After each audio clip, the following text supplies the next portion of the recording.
মার্জনীয় এক নাম্বার, বিলম্বে ইফতার করবেন না কখনো। এক নাম্বার, দেরি করে ইফতার করা নিষিদ্ধ। ইহুদিরা দেরি করে ইফতার করে।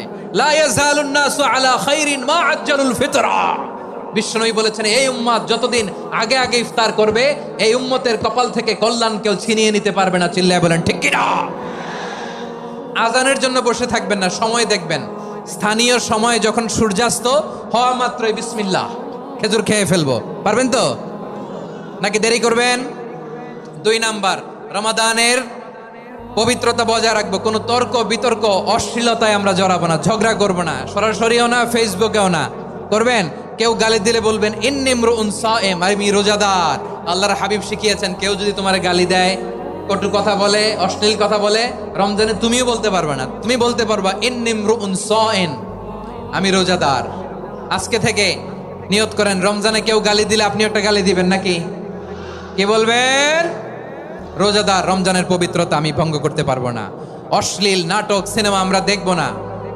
যে রমজানে মিথ্যা কথা, মিথ্যা কাজ, মিথ্যা সাক্ষী ছাড়তে পারে নাই, তার না খেয়ে থাকা, উপবাস থাকা দিয়ে আল্লাহর কিছু যায় আসে না।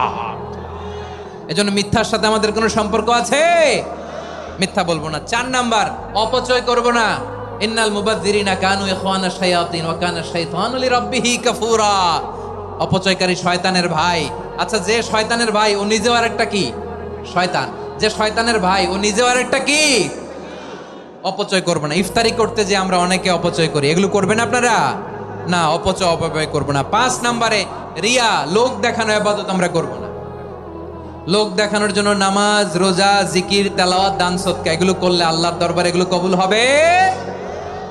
বিশ্বনবী বলেন, দাজ্জালের ফিতনার চেয়ে একটা বড় ফিতনার ভয় আমি করি, সেটা কি? আর রিয়া, শো অফ মেন্টালিটি, লোক দেখানো মানসিকতা। এটা থেকে আমরা বিরত থাকবো ইনশাআল্লাহ। 6 নাম্বার, অনেক গুরুত্বপূর্ণ। ব্যবসায়ী ভাইয়েরা, ব্যবসা করেন কারা কারা? হাত তুলে দেখান তো আমারে। মাশাআল্লাহ, হাত নামান। ব্যবসায়ী ভাইয়েরা, অনেক অসাধু ব্যবসায়ী আছে, রমজান আসলে নিত্য প্রয়োজনীয় পণ্যের মূল্য বৃদ্ধি করে দেয়।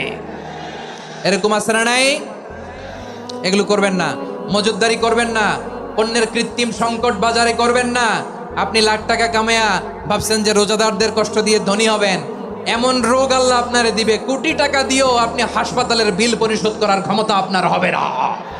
7 নাম্বারে, সর্বশেষ কথা, অধীনস্থ যারা আছে তাদের কাজের চাপ আপনারা কমিয়ে দিবেন। কাজের লোক, ফ্যাক্টরির ওয়ার্কার, স্টাফ, তাদের প্রতি যদি রহম করেন, আপনার উপর রহম করবে কে? আমার প্রিয় ভাইয়েরা, এই আসন্ন রমাদান এটা এমন এক বরকতের মাস, যে মাসে আমরা নিজেদের নাফসের